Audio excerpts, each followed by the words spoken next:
I would like to thank everyone who is in the room.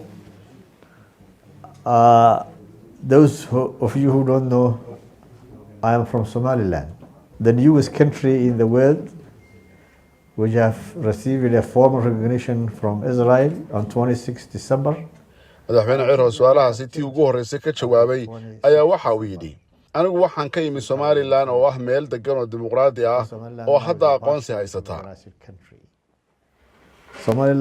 intiina xiisaynaysa inay maalgashadaan Somaliland waxaan idin dareensiinayaa inaad heli doontaan fursaddii ay heleen sharikadihii iyo maalgashadayaashii ku dhiiraday sannado badan ka hor inay markaasi maalgashadaan oo ay noqdaan maalgashadayaashii ugu horreeyey ee lacagtooda geliyey Dubai, Rwanda iyo Vietnam.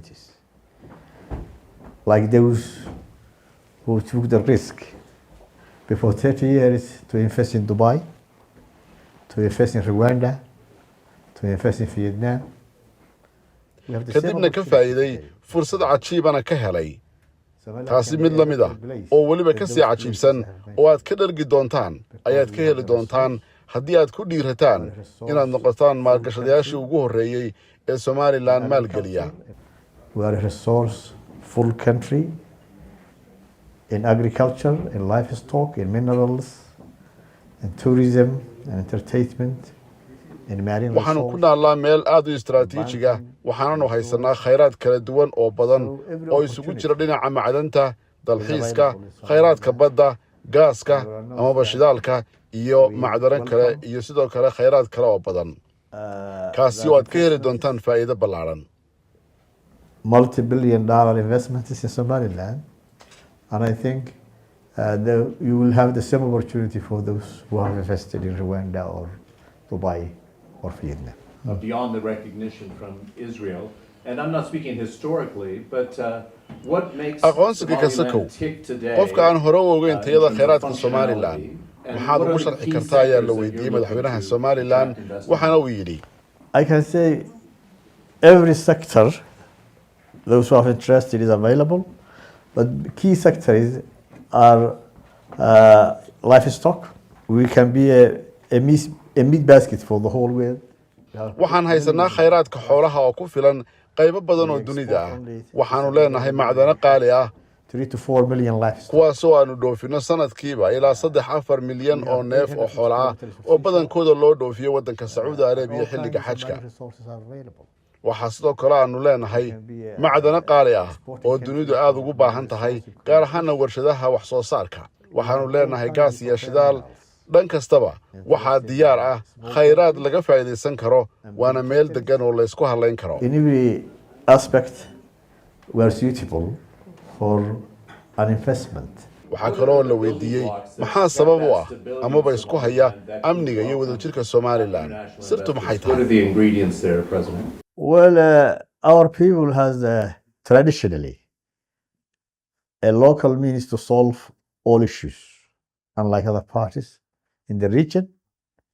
That's why we are, and because waxa uu sheegay madaxweyne Ciro Somalia, the wealth in shacabka Somaliland ay si dabiici ah u leeyihiin farsamo maxalli ah oo dhanka nabadda ay ku sugaan gaar ahaana in wixii mashaakil ama khilaafaad ah geedka hoostiisa lagu xalliyo waxaana ka mid ah inay kaga duwan tahay arrintaasi dhinaca Soomaaliya oo dowladaha caalamku ay ku daaleen shirarka isdaba joogga ah ee markaasi dowlad dhisidda Soomaaliya lagu bixiyey. we have a local mechanism to resolve conflicts, and that's why Somaliland has been kept peaceful. taasi beddelkeedana Somaliland ay xoogga saarto in dadkeeda ay wada hadlaan oo arrimaha amniga iyo danaha iskaga xidhan ay ka wada hadlaan iyagoo wada fadhiisanaya. It's interesting because you've acted as a state for decades, so you're Yeah. self-declared.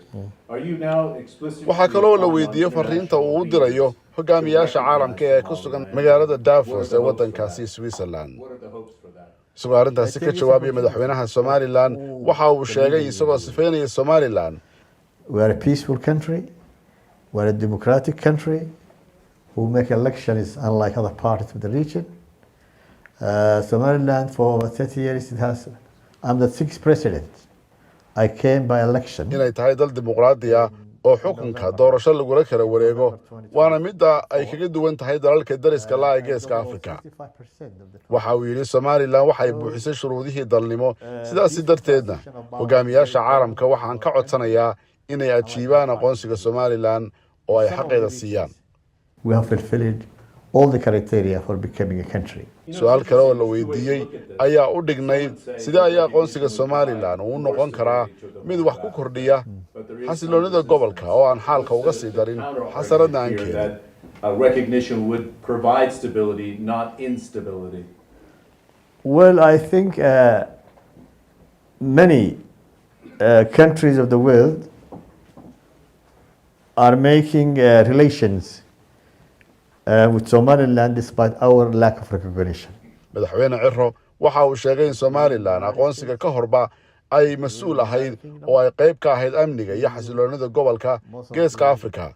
Haddana waxa uu sheegay in Somaliland ay u taagan tahay xasiloonida iyo wanaagga gobolka iyadoo heshay ictiraaf caalami ah. I think this is fascinating that we're here in this venue and you have aspirations. Waxa kale oo la weydiiyey su'aal ku saabsan waxaad rabtaan inaad gashaan heshiiska Abraham Accord. Maxay tahay sababtu iyo rabitaanka aad muujiseen? In principle, Somaliland policy is stability, is peace, and this initiative is mainly for peace. It's initiated by President Trump. Mabda ayaga ayaa waxa uu ahaa marka horeba inaanu nabadda u taagnayn oo aanu nabadda qayb ka ahayn. Hadda qorshahan cusub oo hindisiisa uu leeyahay madaxweynaha dalka Mareykanka Donald Trump waxa isaga laftiisu uu ku fadhiyaa mabda nabadeed oo ah in nabad laga shaqeeyo.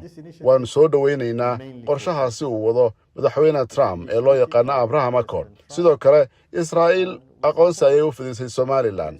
Taasi beddelkeeda waa inaanu qayb ka noqono geedi socodka nabadda ee uu soo abaabulay madaxweyne Trump kaasoo ah Abraham Accord kaasi oo muujinaya hanaan nabadeed iyo wada hadal iyo sidoo kale wada xiriir bulsho. Mar kale waxaa la weydiiyey ma filaysaan in Mareykanku uu aqoonsan doono Somaliland? Do you see the Americans recognizing Somaliland sooner rather than later? Hopefully, I have written a letter to all leaders of the world on 17 May. Adduunka oo dhan ayaan waraaqa u kala diray 17 May 2025. Trump waa uu ku jiray hogaamiyaasha aan dhambaalkaasi la wadaagay waxaana aan ku rajo weynahay maalin uun inuu ka soo jawaabi doono. For those who don't know this region, the neighbor of Somaliland is Ethiopia, which is landlocked. It's a market of 110 million people. It's fast growing.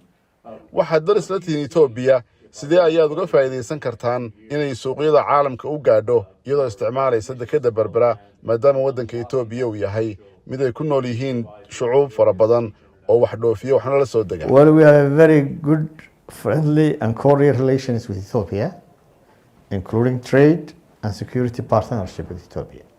We want to increase our trade with Ethiopia, our partnership in security. Madaxweynaha Somaliland ayaa waxa uu sheegay in Ethiopia uu yahay dal weyn oo daris la Somaliland dad badan ay ku nool yihiin isla markaasina ay Somaliland qaybteeda ka qaadanayso sidii markaasi furfuraanta dhaqaalaha gobolka iyo Ethiopia loo gaari lahaa. Ethiopia ay u baahan tahay dekada aad u badan inay isticmaasho iyadoo markii hore isticmaalaysay Djibouti ayaa haddana ay isticmaali kartaa Somaliland iyo dekada kale oo badan oo weli ay u baahan tahay dekada intan ka badan inay isticmaasho maadaama dhaqaalaha Ethiopia uu u baahan yahay meelo kala duwan inuu xiriir la sameeyo. Sidoo kale Ethiopia ay u baahan tahay badaha inay gaadho si ganacsigeeda ay u socodsiiso arrimahaasina waanu ka wada hadalnaa ayaa uu sheegay. In liquid countries of Africa. sidoo kale waxaa la weydiiyey madaxweynaha Somaliland Mr. Cabdiraxmaan xiriirka Ethiopia iyo doonisteeda ku saabsan gaarista badda. Well, I think we recognize the need for the Ethiopian country for Ethiopia for access to the Ethiopia waxaanu nahay saaxiibo iyo daris waxaanu rumaysanahay oo aanu aqoonsanahay in Ethiopia ay leedahay xaq ah in ay hesho meel ay badda ka gaadho. Commercial ports, corridors, waxaan wada horumarin karnaa kaabayaasha dhaqaalaha iyadoo laga wada shaqaynayo isla markaasina laga faa'iideysanayo arrintaasi.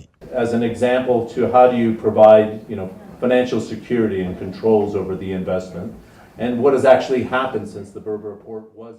dhanka kale waxaa la weydiiyey su'aal ku saabsan dhinaca maalgeliyayaasha iyo dhiirigelintooda waxaana la weydiiyey si ay u soo dhiiradaan maalgeliyayaashu maxaa tusaale u soo qaadan kartaa oo dhiirigelinta qayb ka noqon kara marka ay tahay maalgelinta DP World iyo waxyaabaha ay la kulantay iyo waxyaabaha runtii ay samaysay intii ay joogtay haddii ay horseedo shaqo abuurka dhalinyarada dekada ka shaqaysa iyo sidoo kale shirkadaha ganacsi ee ku soo biiray aagga cashuuraha ka caagan ee free zone-ka loo yaqaano ee berbera ka howlgala kuwaasi oo haatan sii kordhaya marba marka ka dambaysa. We thank DP World for making that brave initiative of investing in Somaliland in 2016.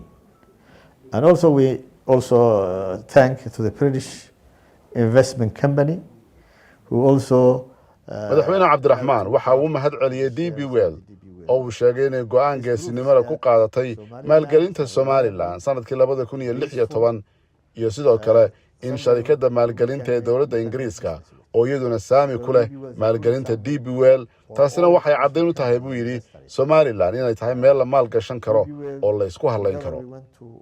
intaasina waxa uu ku daray in Somaliland aqoonsiga ka horba ay muujisay in ay tahay meel nabad ah oo hannaan dimuqraadi uu ka jiro sidaas awgeedna ay tahay meel la aamini karo taasina waxaa caddaysay oo tilmaan u noqotay maalgelinta ay samaysay sharikadda DP World. I just want to ask you your personal impressions of being in Davos here. maxaad ka wada hadasheen hogaamiyaasha ganacsiga ee caalamka ee ku sugan magaalada Davos kuwaas oo aad la kulantay ama wada sheekaysan maxaad kala kulantay marka ay tahay inay diyaar u yihiin inay tagaan geeska Afrika oo ay maalgeliyaan nala wadaag falcelintooda. This is a great opportunity for me and for my people and for my country being in Davos. We have met different entrepreneurs, different investors, billionaires and millionaires. madaxweynaha Somaliland oo ka jawaabaya arrintaasi ayaa waxaa ka mid ah hadalladiisii fursad weyn bay ii ahayd aniga iyo dalkaygaba inaan joogno halkan Davos waxaan la kulmay hal-abuurro ganacsi maalgeliyayaal iyo maalqabeeno milyaneero iyo bilyaneero ah waxaanan rajaynayaa inay soo jiidan doonto khayraadka Somaliland iyo geeska Afrika oo aanay hore uga warqabin hase ahaatee hadda la soo bandhigay oo markaasi ay maqleen. inkastoo su'aalo badan la weydiiyey intaasi waxay ahaayeen kuwii ugu nuxurka badnaa ee markaasi wax laga weydiiyey madaxweynaha Somaliland oo hortagay su'aalaha iyo sidoo kale meel ay ku sugnaayeen maalgashadayaal fara badan oo qayb ka ahaa shirweynaha dhaqaalaha dunida ee ka socda magaalada Davos ee waddanka Switzerland.